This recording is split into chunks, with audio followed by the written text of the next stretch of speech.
Hi guys! So, for today's video, today is Friday and medyo matagal na kami hindi nakakapag-grocery, yung decent grocery na pang week long. So, ngayon, isasama ko kayo dun sa isang Asian or Filipino or Asian yata, Asian grocery na sinasabi nilang mura and i-check natin kung mura ba talaga dun. So, tara! So, ayun guys, ang dala-dala ko lang is yung cart, tapos naantay ko na lang yung lift ride. Tapos ang ganda dito, tignan nyo. Sobrang ganda.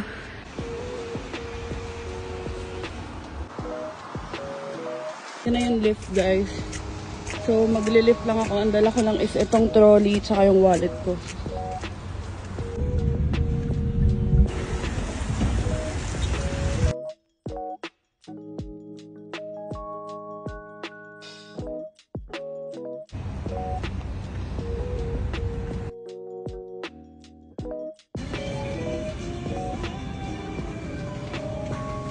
Andito na tayo sa Beatrice.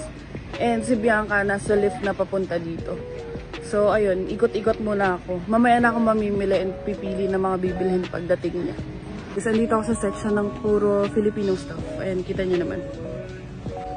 So, ayan, yung flat tops parang pa $4 na.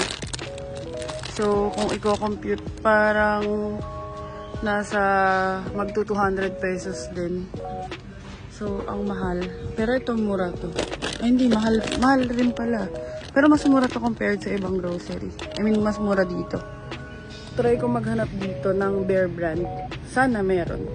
Pero hindi ko sure kung meron. Sana lang meron. Kasi tagal kong naghahanap ng Bear Brand dito.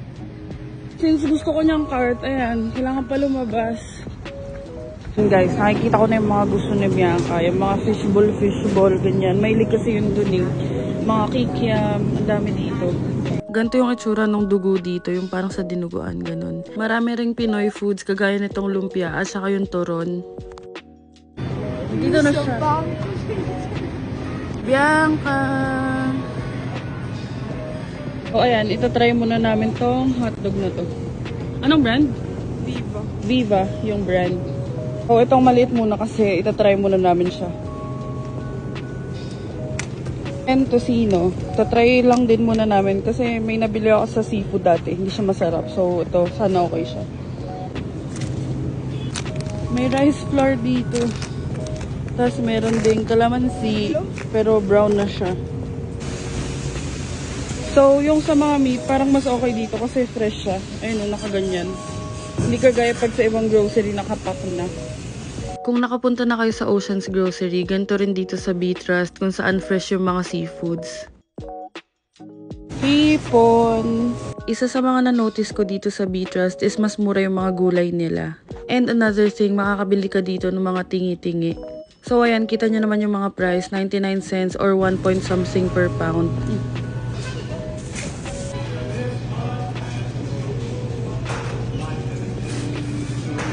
O, ng kalamansi, 200 pesos.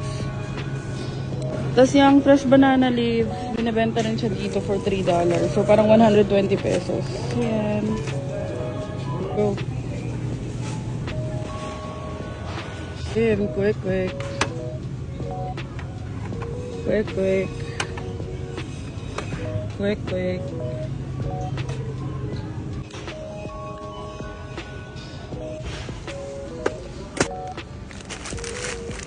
Ayan, yung iba dito sa chips, medyo mura sila compared sa ibang grocery. May nag-crave na sa sardinas.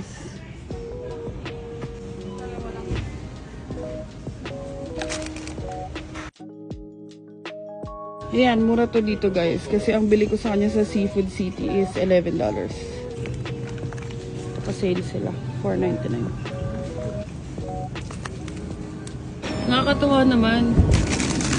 Yung suman, naka-freezer. Bibili lang sa Antipolo eh.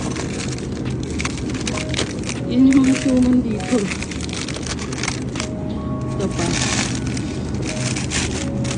Diba? Glutinous cake.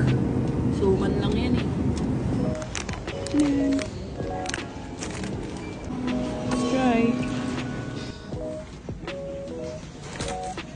Meron din silang section dito for Filipino pastries like yung pandesal, empanada, torta, and yan yung mga Spanish bread. Dami siguro ng pet. Pan de regla. Ano yan? Pandesal. $5.99. May empanada pa.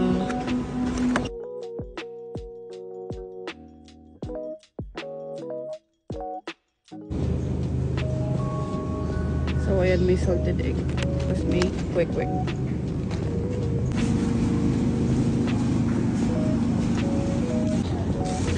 Lalaki pa ng paan ng dahil.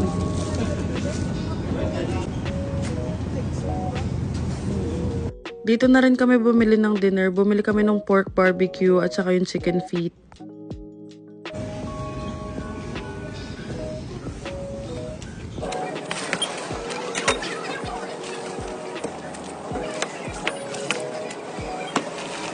So, ayan ang total, 173.28. Ayun guys, tapos na kami mamili. Nakaupo na lang ako dito. Waiting na lang kami sa lift. So, dito, kailangan mo ibalik yung cart. Kasi, goodbye 40 pesos kapag di mo binalik. 40 pesos din yun. And sobrang lamig ngayon dito sa labas. And, ayan na yung lift ride. Uwi na kami.